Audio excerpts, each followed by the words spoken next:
بسم اللہ الرحمن الرحیم۔ محترم سامعین، مناظرین حضرات، اللہ تبارک و تعالی نے سورۃ نساء پہلی آیت کے اندر ارشاد فرمایا ہے کہ واتقوا اللہ الذی تساءلون بہ والارحام، اس اللہ سے ڈر جاؤ جس اللہ نے تم سے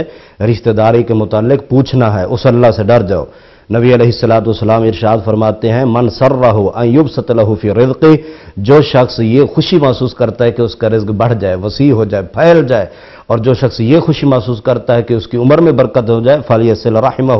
اسے چاہیے وہ رشتہ داری جوڑے۔ یہ دیکھو کتنا آسان سا نسخہ شریعت ہمیں دے رہی ہے کہ تم رزق چاہتے ہو رشتہ داری جوڑو، تم رزق میں فراوانی، کاروبار میں فراوانی تم چاہتے ہو تو رشتہ داری جوڑو، تم عمر میں برکت، یہ کہیں ادھر ادھر کے دھکے نہ کھائیں اور دوسروں جگہوں پہ مت جائیں، آئیے رشتہ داری جوڑیے، تعلق جوڑیے، بخیل مت بنیے، رشتہ داروں پہ خرچ کیجیے، اللہ اور تمہیں رزق میں برکت ڈالے گا، اللہ تمہاری عمر میں اضافہ فرمائے گا۔ نبی علیہ الصلوۃ ارشاد فرماتے ہیں من کان یؤمن باللہ والیوم الآخر، جو آخرت پر اور اللہ پر ایمان رکھتا ہے اسے چاہیے وہ رشتہ داری جوڑے۔ کون ہے جو اللہ اور آخرت پر ایمان نہیں رکھتا؟ ہاں اگر رکھتے ہیں تو رشتہ داری جوڑنی چاہیے۔ رشتہ داری ہے کیا؟ رشتہ داری یہ ہے کہ جس طرح والدہ کی طرف سے جو اقربا رشتے ہیں، والد کی طرف سے جو رشتے ہیں،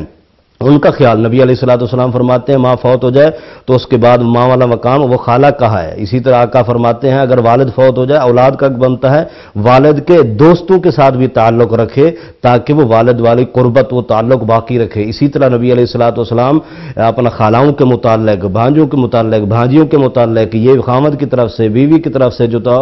قربت والا رشتہ ہے، اس کے ساتھ ہمیشہ ان کی خوشیوں میں، غمیوں میں جانا آنا اور ان کو اپنی خوشی میں شریک رکھنا، ان پہ خرچ کرنا، یہ سارا صلہ رحمی کے اندر آ جاتا ہے۔ نبی علیہ الصلوۃ ارشاد فرماتے ہیں کہ جو شخص رشتہ داری کو جوڑے گا اللہ اسے جوڑ دیں گے، جو توڑے گا اللہ اسے توڑ دیں گے۔ صحیح مسلم میں روایت موجود ہے کہ پل صراط کے اوپر ایک طرف رشتہ داری، دوسرے طرف امانت رکھ دی جائے گی۔ جو رشتہ داری کو جوڑنے والا ہوگا وہ چلا جائے گا اور جو نہیں جوڑنے والا ہوگا رشتہ داری اس کو وہاں سے پکڑ لے گی اور نیچے اللہ اکبر پل صراط سے نیچے گرا دے گی۔ تو میرے عزیز ساتھیوں، ہمیں چاہیے رشتہ داری جوڑیں، در بدر کے دھکے مت کھائیں، رزق میں برکت چاہیے رشتہ داری جوڑیں، ہمیں اپنی عمر میں برکت چاہیے رشتہ داری جوڑیں، اور اللہ فرماتے ہیں جو اسے جوڑے گا میں اسے جوڑوں گا، جو توڑے گا میں اسے توڑوں گا۔ تو ہمیں چاہیے ہم اپنے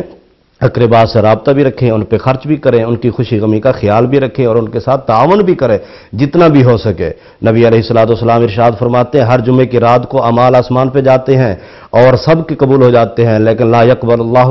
عمل قاطع رحم، قطع رحمی کرنے والے کا عمل اللہ تعالیٰ قبول ہی نہیں کرتے، بلکہ فرمایا لا يدخل الجنت قاطع رحم، رشتہ داری توڑنے والے کو جنت نصیب ہی نہیں، وہ جنت میں جائے گا ہی نہیں۔ اللہ مجھے اور آپ کو رشتہ داری کے حوالے سے حقوق پورے کرنے کی توفیق نصیب فرمائے اور رشتہ داری جوڑنے کی توفیق نصیب فرمائے۔ وما علیہ الا البلاغ۔